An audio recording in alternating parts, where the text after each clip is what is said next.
អ្នកបងទឹកដល់10ចាំទៅយកមួយណាស្មើភាពគ្នាសិនប្រុសអត់តមកបានច្រើនទេបើអញ្ជើញអត់មកឲ្យលោកចូលឡូវបើ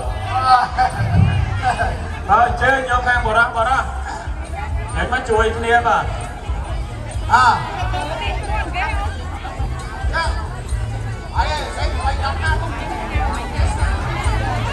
យកកំបុករក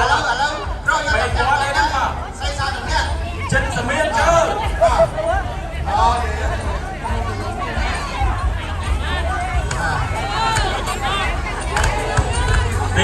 ទាញមួយណាក៏ទាញខ្លាំងពេកចាំឲ្យដួលព្រោះញោមគាត់ចាស់ដែរអញ្ចឹងយើងទាញតិចបានហើយបាទ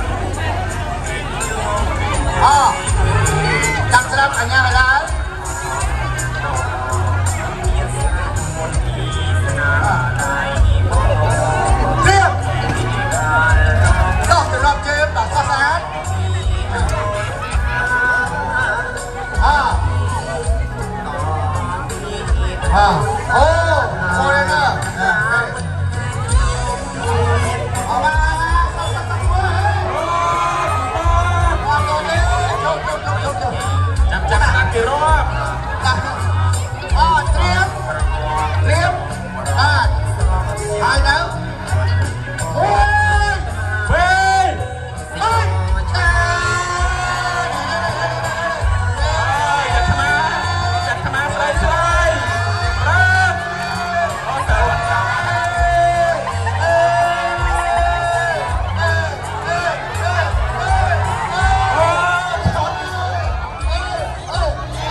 ដឹងតែប្រុ